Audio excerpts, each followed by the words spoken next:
Salutations tête de naze. C'est moi le chef et bienvenue dans cette nouvelle review. Hein, la petite review hebdomadaire, j'ai envie de dire. Oui, j'ai dit hebdomadaire. Et alors, c'est une blague de merde, j'en ai rien à foutre. De Dragon Ball Super, épisode 116. Oui, et je vais spoiler comme d'habitude. De toute façon, la miniature va sûrement spoiler, parce que j'en ai plus rien à foutre maintenant. De toute façon, je fais ce que je veux. Bon, bref, cet épisode. Bon, j'ai gueulé, mais là, j'avoue que c'était quand même stylé. C'était stylé. Bon, ça racontait toujours absolument que dalle. Là, on me dit, mais si, ça raconte que Goku il maîtrise Ultra Instinct. Oui, mais non, ça explique juste une transformation. En soi, ça fait pas une. Ouais, ta gueule, voilà, bref. Donc, l'épisode était stylé. Parce que. Pourquoi c'était stylé? Bah, parce que la mise en scène de l'Ultra Instinct, bon, bah voilà, quoi qu'on en dise, elle ne peut pas te laisser de marbre. Hein, elle laisse personne indifférent. Parce que c'était stylé. Là, on montre bien la puissance du mec. C'est plein d'idées, c'est inventif. On a vu du Dragon Ball nouveau, du Dragon Ball Super qu'on n'avait jamais vu avant. On a vu de la baston qu'on n'avait jamais vu avant, de l'utilisation un peu des pouvoirs, des techniques qu'on n'avait pas vu avant. Et ça, c'est ça qu'on veut voir dans Dragon Ball Super. Bon, on veut voir ça, mais aussi on veut voir une bonne histoire.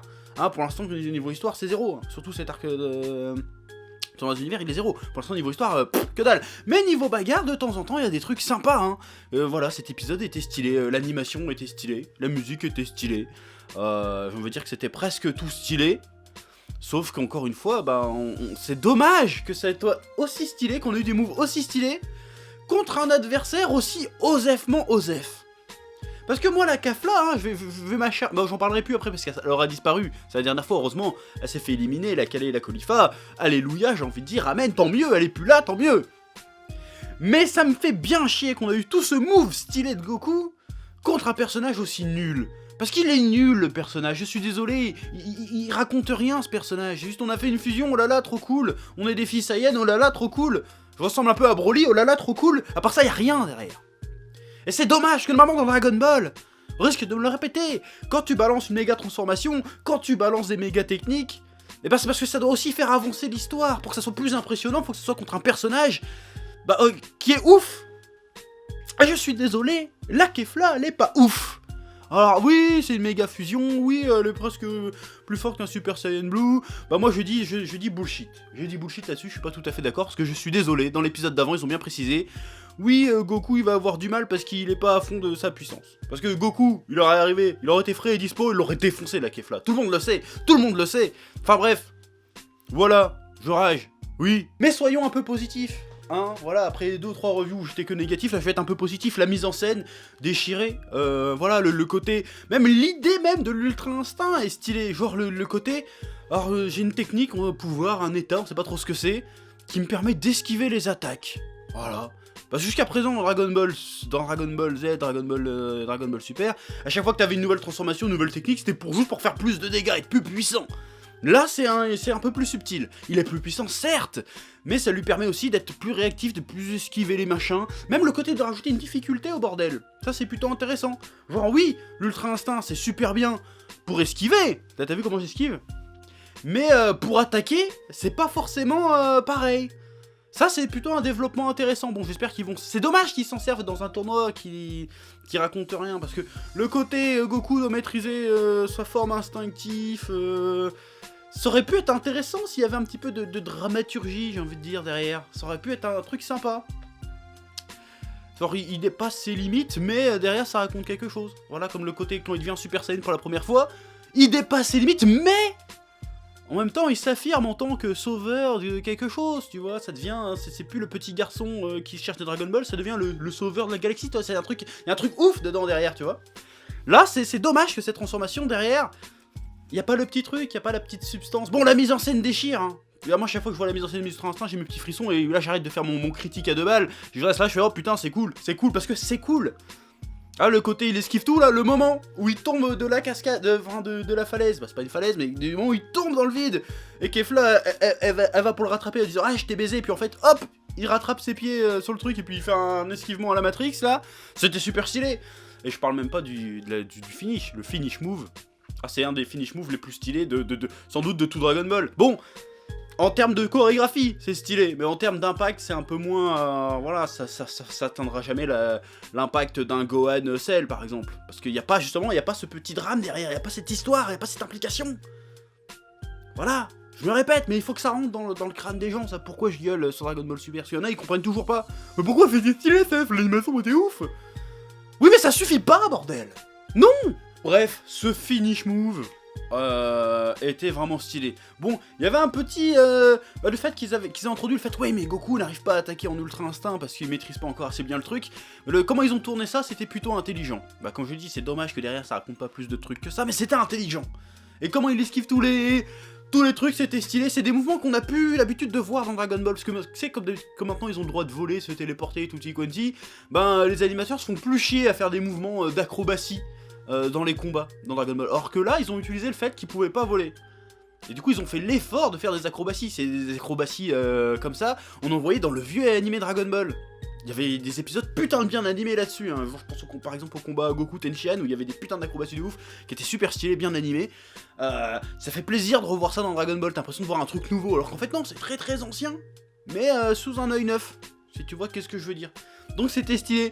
Et évidemment le coup de je fais un slide sur mon Kamehameha pour esquiver la vague de l'autre pute, enfin de l'autre pouf, on va dire je suis sexiste, de l'autre Uluberlu, et qui fait un slide sur le machin et qui lui arrive, il lui met dans la gueule, bah c'était beau, j'aurais même envie de dire c'était presque parfait. Presque parfait. Tu me remplaces la Kefla par un personnage bien, ou alors tu me fais que Kefla ça soit un personnage bien. Tu rajoutes que derrière il y a un vrai scénario ou quelque chose, et là cette scène aurait été putain de culte. Elle aurait été putain de culte cette scène. Ça aurait marqué les esprits à jamais mon gars. Mais non, c'est contre un personnage random, avec des enjeux un peu random. C'est dommage. Mais qu'est-ce que c'était stylé, il faut bien l'admettre, c'était beau, c'était grand, voilà. Mais il manque encore ce petit truc. Et c'est dommage, putain. Ouais. Bon, il y a quand même quelques éléments qui m'ont déçu dans cet épisode. J'ai l'impression qu'on n'aura pas le droit à notre Vegeta Topo. Je sais pas pourquoi, et ça me frustre un petit peu. Moi, je voulais voir du Vegeta Topo, et en fait, le combat est arrêté au milieu. Niquez vos mères, c'est pas important. C'était juste pour meubler, mais on verra ça plus tard. Je dis non, moi je veux voir le combat Vegeta Topo. Vous avez intérêt de me mettre un Vegeta Topo, parce que vous m'avez amorcé un Vegeta Topo, je veux un Vegeta Topo, et je veux un Gohan contre les Namek. Pareil, hein, parce que vous avez arrêté le combat. Non, en fait, on arrête le combat parce qu'il y a un caillou qui est tombé au milieu. Donc on passe à autre chose. Je dis non. Qu'est-ce que c'est que ça? Bon, après, le côté que Vegeta veut maîtriser l'Ultra Instinct derrière. En plus, c'est apparemment annoncé dans les prochains épisodes qu'il va tenter le coup. Ça, je dis oui. Je dis pourquoi pas. Je dis que ça peut être cool. Mais là, du coup, il y a un petit enjeu pour le personnage. C'est parce que ça raconte un peu quelque chose, ça, tu vois, parce qu'il est encore en compétition avec Goku. Ça bon, c'est pas un truc de ouf. Mais voilà, ça peut être intéressant pour le personnage de voir sa fierté encore un petit peu égratignée, même s'il se fait défoncer à chaque fois, mais là c'est autre chose, c'est personnage. Putain, lui il fait ça, bah moi je vais le faire aussi, j'en ai rien à foutre. Voilà, ça c'est ça. Voilà. Je dis d'accord, bon développement, je dis. Bon, par contre, pour les Namek, j'ai envie d'en voir plus moi sur les Namek, parce que pour l'instant, ça fait 4 épisodes qu'on nous aguiche avec les Namek, genre on est là, on se bat contre Gohan et Piccolo, nanana, on se fait couper des bras et tout. Mais à part ça, rien quoi. On a juste leur prénom. Moi j'aimerais bien en apprendre un peu plus sur les Namek de l'univers 6, pourquoi ils font pas un petit moment, pas forcément un petit moment flashback, mais un petit moment où ils racontent oui sur la planète Namek, nanana, quelque chose. Parce qu'en plus c'est les 2 derniers de l'univers 6, donc ça veut dire que le destin de l'univers 6 il va jouer avec ces 2 connards. Donc moi je veux les connaître un petit peu, parce que là il y a vraiment un enjeu de ouf, s'ils perdent c'est fini. Je veux voir ça. Racontez-moi quelque chose avec ces Namek là. Voilà, parce que moi j'aime bien les Namek, je veux voir plus de Namek. Pourquoi ils sont pas de la même couleur que Piccolo ? Par exemple, ça peut être intéressant de voir cette petite distinction. Hein, moi je veux comprendre qu'est-ce qui s'est passé. Je veux en apprendre plus. Ouais. Bon, il y a aussi eu Freezer qui a eu son petit moment. Et là, Freezer, depuis le début de la série, depuis le début de cet arc, comme je le dis à chaque fois que Freezer intervient dans un épisode, il y a quelque chose avec Freezer. Il y a forcément quelque chose avec Freezer. Tu peux pas me dire qu'il y a rien avec Freezer. Il y a forcément un petit truc. Il y a forcément un bail avec Freezer parce que depuis le début du tournoi, il est trop serein, le mec. Il est beaucoup trop serein. Il voit Jiren, rien à foutre. Il voit Goku Ultra Instinct, il fait oh, oh, oh. Et puis là, il sort sa petite phrase. Oh, tu vas m'être utile pour mon plan. Qu'est-ce que ça veut dire? C'est quoi son plan? Vous avez pas intérêt de vous foirer là-dessus. Parce que là, vous nous teasez, vous nous reteasez. C'est pour faire que ça tombe comme un soufflé, que ça soit en fait juste un petit gag. En fait, non, il s'est fait niquer comme un con. Je dis non, je ne vous le pardonnerai pas, la Toei. Attention, ça ne passera pas, je ne laisserai pas passer. Je ferai une vidéo pour gueuler et faire plein de vues. Attention. Donc faites pas des cons avec Freezer, hein. Donc j'ai hâte de voir ce qui va se passer. Bon, on voit aussi un petit peu C17 et C18. On voit que C17, il carry un peu sa sœur quand même. Hein. Quand elle s'envole, machin, il la rattrape. Il fait, vas-y, reste là, pétasse.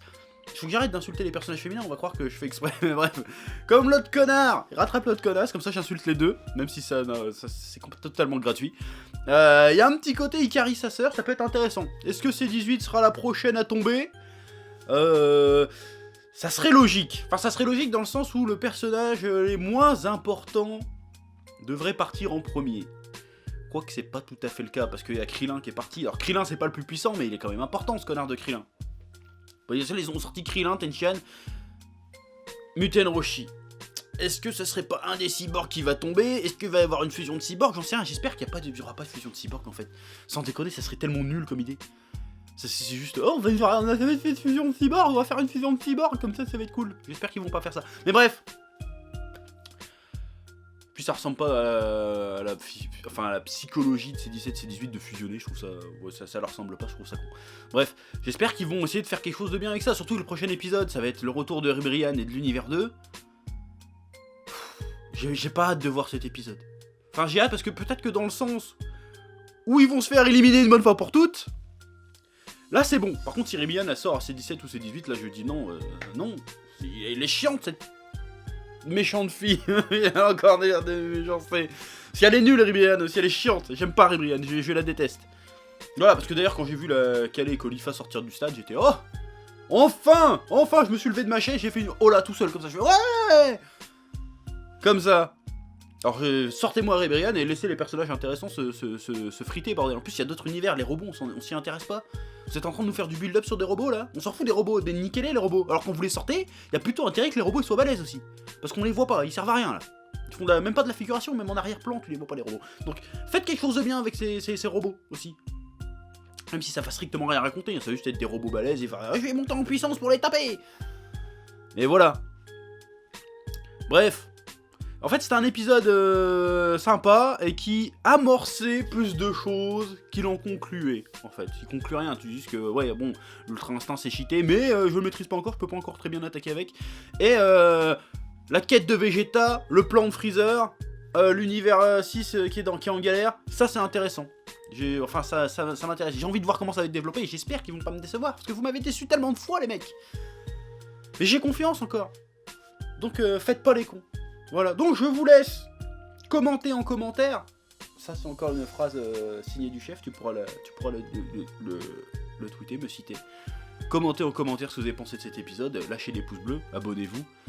Et j'ai envie de dire Dragon Ball c'est la vie, mais est-ce que cet épisode mérite que je lâche mon Dragon Ball c'est la vie?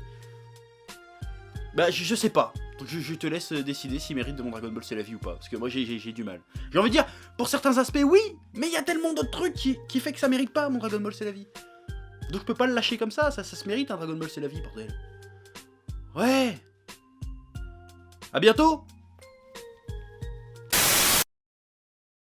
Eh oh, tu vas pas te barrer comme ça, hein? Tu vas laisser un pouce bleu? Un petit pouce bleu, hein? Puis tu regardes aussi les autres vidéos? Parce que voilà, tu t'abonnes? Ouais? Ouais.